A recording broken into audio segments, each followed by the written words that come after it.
So there was a popular song there a couple of years ago, who I should have really checked all the lyrics. I don't know them all, but in the Hall of Fame, right?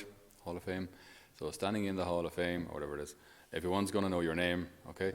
And I think it's this kind of just wonderful like idea behind it that, as such, if we're famous, if there's some sort of a trophy put up in our honor, some sort of someone's bopping their head now to the tune. I have completely distracted half my audience.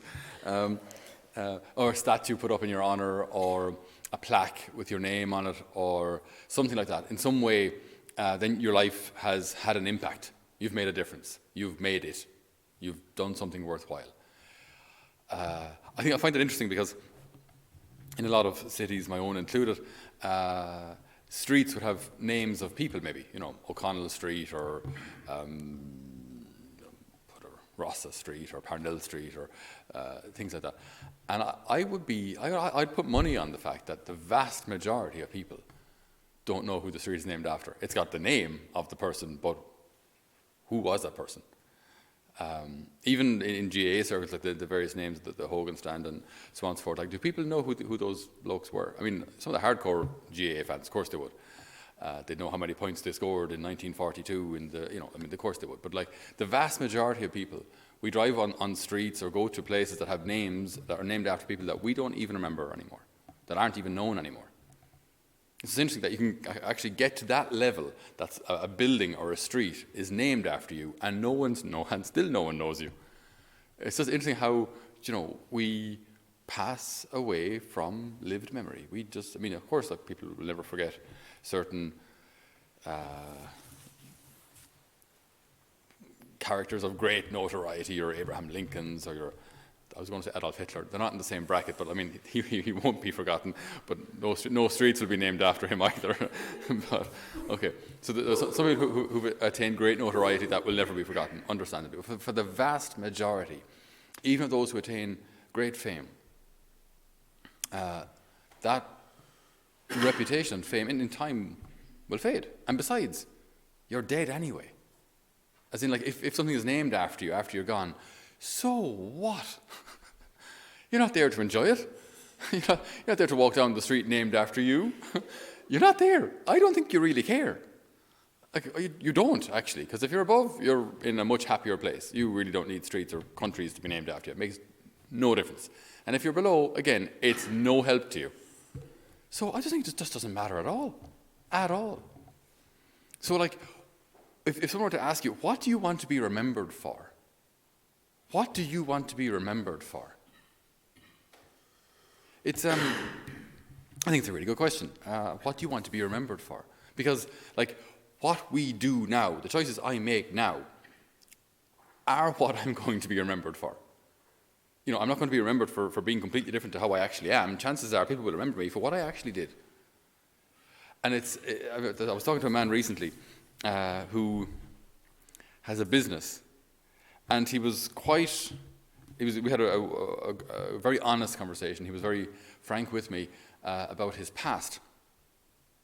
And that the business that he has now, that he has built up, he said, the reason, thankfully, it has gone well is that I promised all of my customers that I would treat them fairly, that I would never charge more than was necessary, and I guaranteed the same to anybody who worked for me. So while that definitely costs more, it also means that my business is now known for being straight, and I'm booked out 6 months in advance, always. So he got a good reputation for being a hard worker and for being honest. The man spent time on the streets in London as an alcoholic years back. His life went to absolute shambles, and he managed then, thankfully, through the grace of God and the AA 12-step program, to get his life back on track before he built this thing up. And he was just telling me how he was always kind of afraid that people might discover his past. And I was kind of surprised, because I have the greatest of admiration for people who've been through the AA program, because I know another man who said, that he dropped in a bottle of whiskey to us here in the house. I said, "Oh, Jane," I said, no, we don't We're a house of young people. We don't need a bottle of whiskey. We don't drink whiskey here, but I mean, even so, we wouldn't even cook with it. Liam Coyle might put it into sausages, but we would never use it. Like we just don't need it. And I said, hold on to it yourself. And he said, oh, Jane, he said, I don't drink. I'm actually recovering alcoholic. And it's a question maybe I shouldn't, but it's a question I always ask. I said, how long are you dry? 25 years. 25 years he hasn't touched a drop, still considers himself a recovering. I have the greatest of admiration for that kind of self-control, and for that kind of self-awareness. I'm only one drink away from falling, So just 25 years hasn't touched a drop, still considers himself a recovering alcoholic. That's enormous willpower. Like, rather than that being something to be ashamed of, fair play to you. Like, well done, hats off. So this man as well, like, when he told me about his past, I thought, like, rather than being ashamed or embarrassed of that being discovered, if that were to be discovered, I mean, if you were to be remembered as the man who had a difficult background, ended up on the streets, got yourself clean, and built up a business renowned for being straight and honest and fair to all of your employees and customers, now that's something to be remembered for. That's amazing. That's just beautiful. Like, that's nothing to be ashamed of at all. So what about you and I? Like, I mean, imagine. See, if we put all of our time and effort into certain things, the chances are that's what we'll be remembered for. If my time and effort goes into sport, well, then chances are I'll be remembered as the guy who played a lot of sport. My time and effort goes into fake eyebrows and fake eyelashes. Sorry, fake eyelashes and HD brows and tucks and pulls and wherever everything is supposed to be.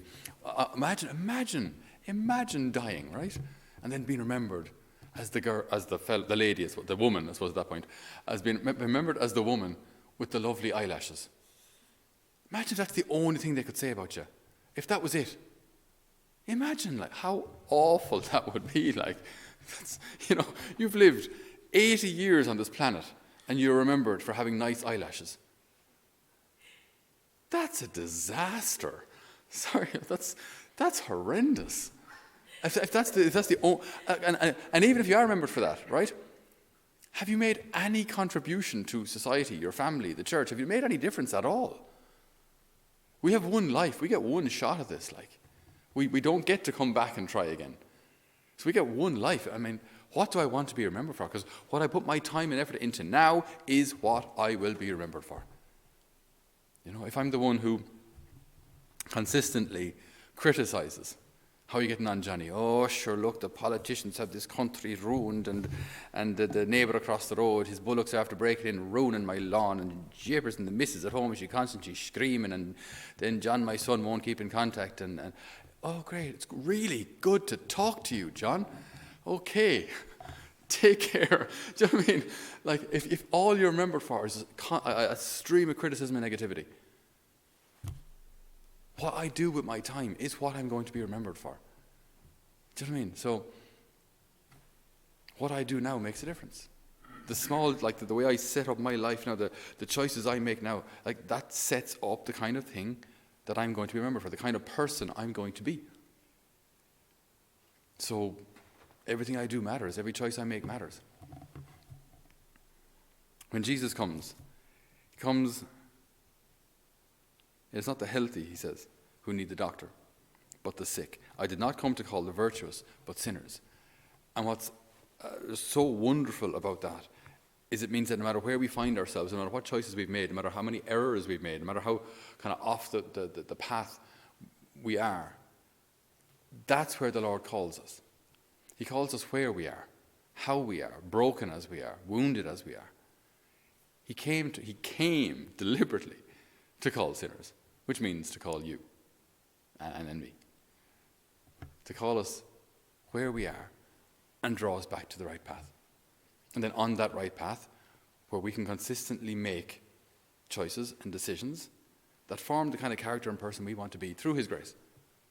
So that when eventually we go, we're remembered not just for being the athletic one, the fit one, but remembered for being the generous one, the loving one, the positive one, the person who you always felt loved in their company, the person who always built up the other, the person who, despite the most grim of circumstances, was always able to find something positive to say and find time for the other. The kind of person who just loved. The kind of person who was a dedicated father, a dedicated mother. The kind of person who always had a heart for those in particular need, those who are maybe disabled in some way, or children, or the sick, or those who had a heart for that kind of service. Imagine being remembered for that. What do you want to be remembered for? Because what we do today, the choices I make consistently, that's what I'll be remembered for. So today, may we listen to the Lord's call as he calls Levi, Matthew, away from his life of self-seeking and wealth and dishonesty, calls him away from that, calls him to himself, calls him to conversion, calls him as a sinner, calls him and makes of him a great saint. May we too hear that call of the Lord in our own lives and become the saints that he is calling us to be. And may we be remembered as people who knew him, who loved him, who served him, and who loved those around us. Amen.